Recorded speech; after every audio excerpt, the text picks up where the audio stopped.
Good day everyone, this is Ed Fortoy from Honda Cars Pasig, and today, didiscuss natin yung promo. Actually, limited na lang tong BRV VX 2023 year model. So ngayon is 2024 na, April na. So, very limited na lang tong VX natin na Honda BRV. So sa mga nagtatanong sa 2024, actually, may yung V variant, other variants natin, V variant and S variant.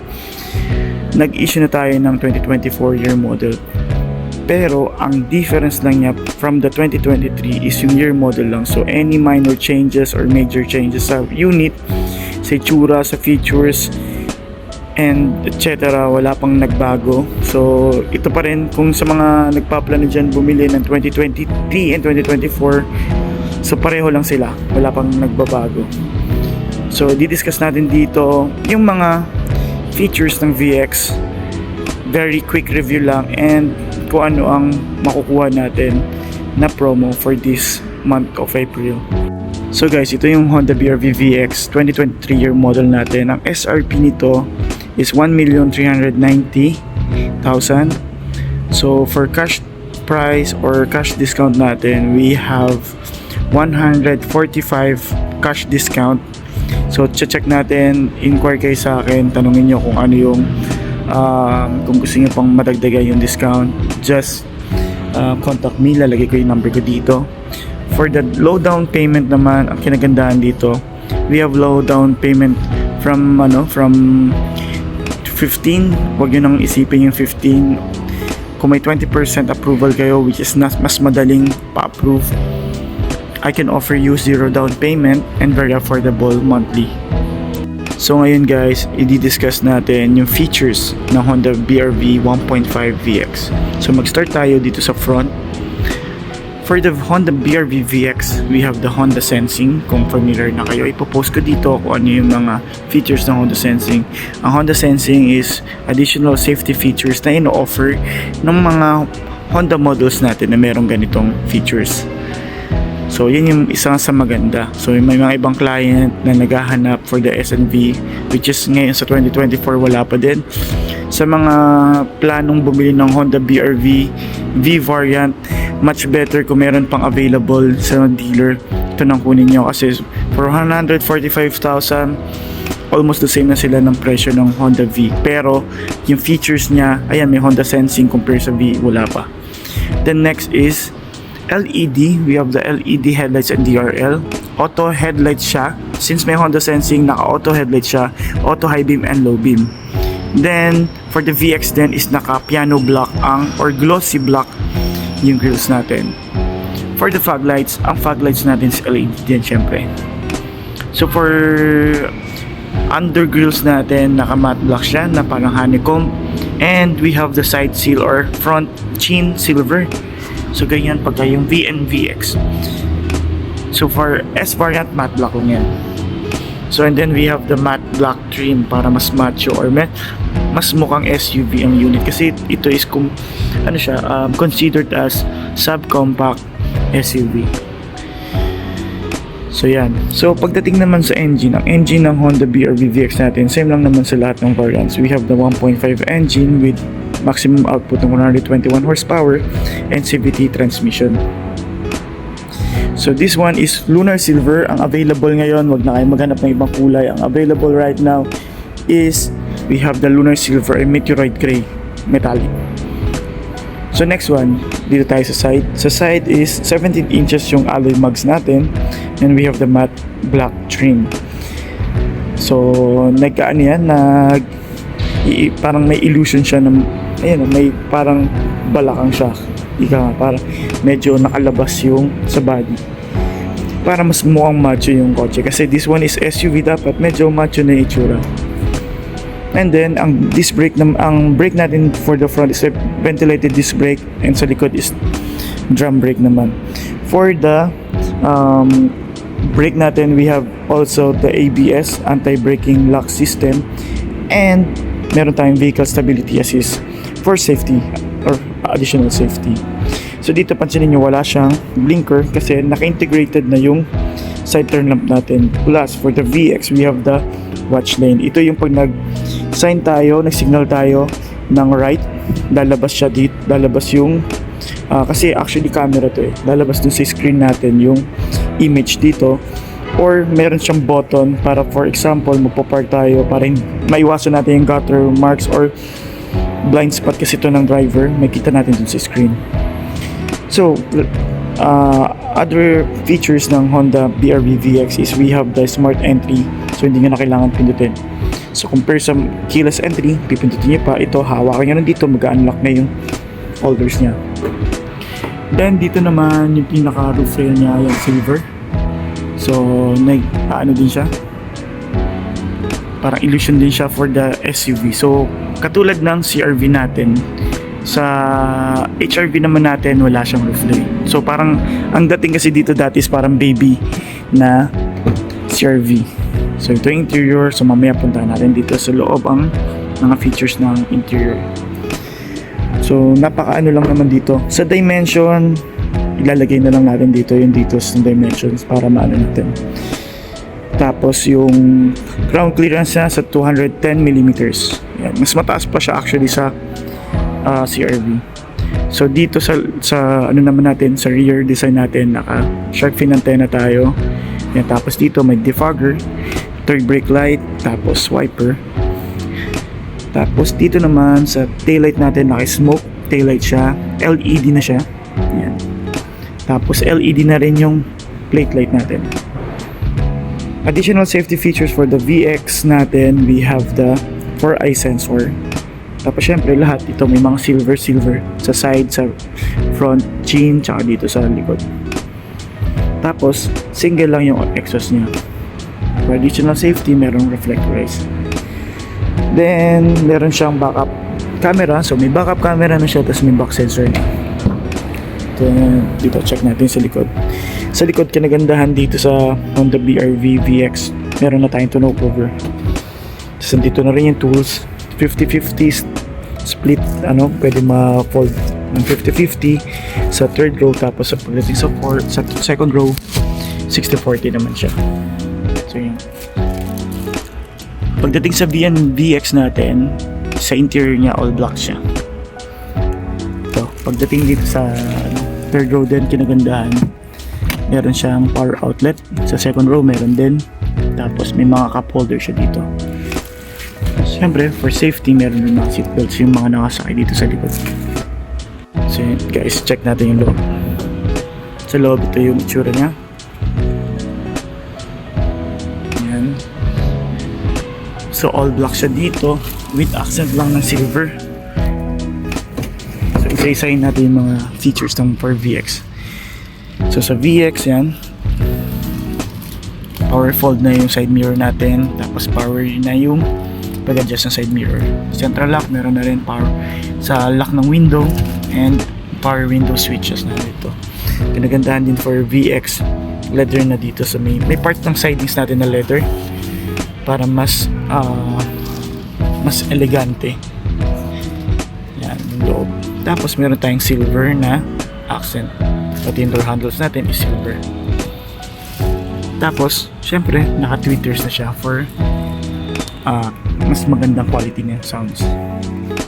Sa ceiling natin, all the VX and V all black na siya. So kinagandaan ng ganito is low maintenance siya. Plus very neat, sobrang linis tingnan pag black lang. Yan. Tapos syempre isa pang ino-offer ng safety or feature ng natin. More on safety feature kasi ino-offer ng VX.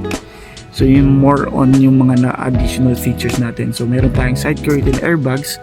So lahat ng panels natin ng glass meron yung mga airbags. Plus we have the side airbags. Nandito naman na side airbags. Siyempre hindi pa rin mawawala yung dual airbags natin. So dito, ayan, may switch tayo kung paano natin pwedeng i-off yung collision mitigation braking system and lane departure. Plus, yung vehicle stability assist natin, pwede natin i-on off. So, to open the trunk and yung, yung gas, natin dito. Yan, dyan po. Dito yung mga lever niya. Tapos yan, may speaker siya, 4. So, bali, 6. Included na yung tweeters. For the steering wheel natin, si steering wheel naman natin, ayan, naka-leather siya. genuine leather siya, hindi siya leatherette, hindi rin siya urethane. And with white ba to, or parang gray stitches. Yan. Tapos dito na rin tayo sa features na ano. For the audio controls natin, meron na tayo dito. So ang kinagandahan kasi dito, while driving, nakafocus lang tayo sa kalsada. So hindi na natin kailangan tumingin sa monitor to change the channel, to change the source, to change the volume. Tapos plus we have the Bluetooth hands-free. You just need to connect your phone using the Bluetooth. Then you can answer the phone calls using these buttons. Ayan. Tapos syempre, nabanggit ko na din itong kinagandahan dyan. This one is equipped with Apple CarPlay and Auto Android. So pwede natin connect yung phone natin and mag-mirroring siya yung display dito, tsaka dito sa phone and sa dito side unit natin. So downside lang dito, hindi pa siya wireless. You need to use your original cables or USB dito sa yan. So let's move on. Dito na tayo sa steering ulit. So sa steering, may kita pa natin. For the VX, we have the paddle shifter. You can use full automatic or you can use manual. So ito, kinagandahan. Tapos, isa pang maganda dito sa paddle shifter, may kita natin, di ba, unlike sa mga other brands or other models sa mga luma, normally yung mga ganun kasi is 4-speed, or may mga until now meron pa rin tayo mga competitor na naka 4-speed pa rin, and meron pa mga 5-speed. So kinagandahan kasi dito, we are using the CVT transmission, so you can check kung hanggang ilan yung position or parang gear ng Honda BR-V. Itong kinagandahan dito is up to 7 position siya, or parang 7 speed. So ang kinagandahan doon, matulin ka na and sobrang tipid. Hindi kasi hirap yung makina pagdating doon pag medyo malaki yung pinaka gear natin or yung positions. So dito, yan, meron tayong Honda Sensing. This one is yung ACC natin or Adaptive Cruise Control. Ito yung isang feature pa ng Honda Sensing na hindi mo na kailangan tumapak ng gasolina and preno. Siya na mag-isa mag-slow down, magpe-preno and mag-gas. You just need to activate this. Pindutin nyo lang to, and then pagka nag-reach kayo minimum of 40 km per hour, pindutin natin yung set. So good to go na tayo. Hindi nyo na kailangan tapakan yung gas pedal and brake pedal natin. Mag-isa na siya mag-a-adjust. Then kung gusto nyo bilisan, this one you can use the rest or set yung minus and plus. Diyan gusto nyo in plus and minus yung speed natin. And tapos dito yung sa controls natin na information doon. Tapos dito naman yung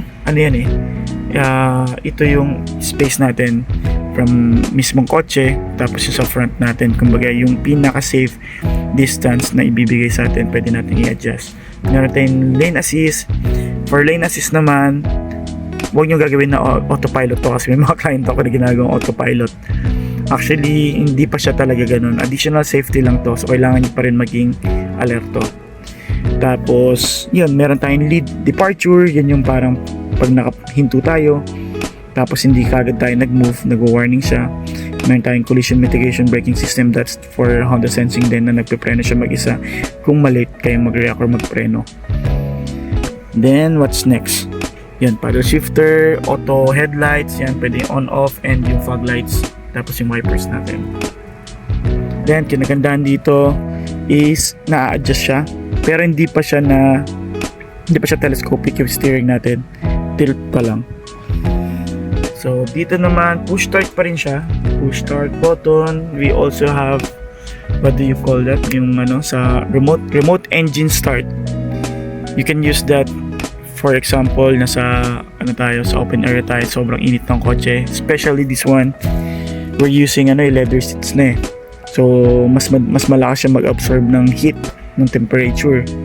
So ang kinagandahan dito sa sa remote engine start, while nandito ka sa loob ng or nasa isang establishment ka, pwede mo nang i-turn on or pwede mo nang buksan or i-start yung kotse using the remote engine start. That's very safe kasi naka-lock yung kotse. Unless i-unlock mo dun sa button. Pero yung features kasi nun, para i-turn on yun or activate yun, you have to push the lock button and the may circle button or parang restart, ganun yung niya ma-turn on niya na. So yung ibang mga accessories naka-off yan, naka-on lang yung gauge tsaka tong mga aircons natin. So next, ito mga siya, yung sa mga vents natin ng mga accent, mga silver accent, naka piano black yan, tapos naka leather yan dyan, sidings, and then aircon natin yan. So itong kinagandahan, may Apple CarPlay, Auto Android, FM, AM, USB, Bluetooth. So Spotify, ready na rin siya. Tapos yan sa aircon natin, yan, all button siya. So ito lang, auto, climate, yan siya mag-isang mag-adjust, and we have the max cool. Max cool naman, for example, yun nga, wala naman kayong time, just in case na kailangan nyo na umalis, wala na kayong time mag-remote engine start, kailangan nyo lang i-max yan, tapos lalamig na siya mas mabilis. Then dito sa ilalim, we have the connection ng phone, USB, or pwede na rin charger yan, and power outlet. Cup holder, check, meron din siya. Meron tong cup holders. Tapos dito naman, port, reverse, may reverse cam tayo, neutral drive, for economical, S. Nagtatanong yung iba bakit walang L. Dito na pumapasok yung S. So yung S is siya, mas aggressive yung engine kasi. And ang kinagandahan dito sa S mode, pwede natin gamitin yan for example, mag-overtake tayo. Sa downhill, uphill, nag-engine brake sa S yan. Diyan papasok yun. Then wala siyang econ button or eco button. Meron lang siyang eco lamp. Lumalabas yan yung eco lamp. Kasi ang eco lamp parang equivalent to anong tawag din, ambient light, or parang yun yung parang sa ibang kotse or ibang models namin na may white dito sa gilid, pag matipid ka nag-green. So siya naman lumalabas yung eco. Sa mga dating Honda City natin na mga 2013, I believe mga 2013 yun, may mga eco lamp siya. Guide lang yun para malaman nyo kung matipid yung pagtapak nun sa gasolina. So yung leather seats, leather up to third row. Tapos yung vent natin nandito sa likod.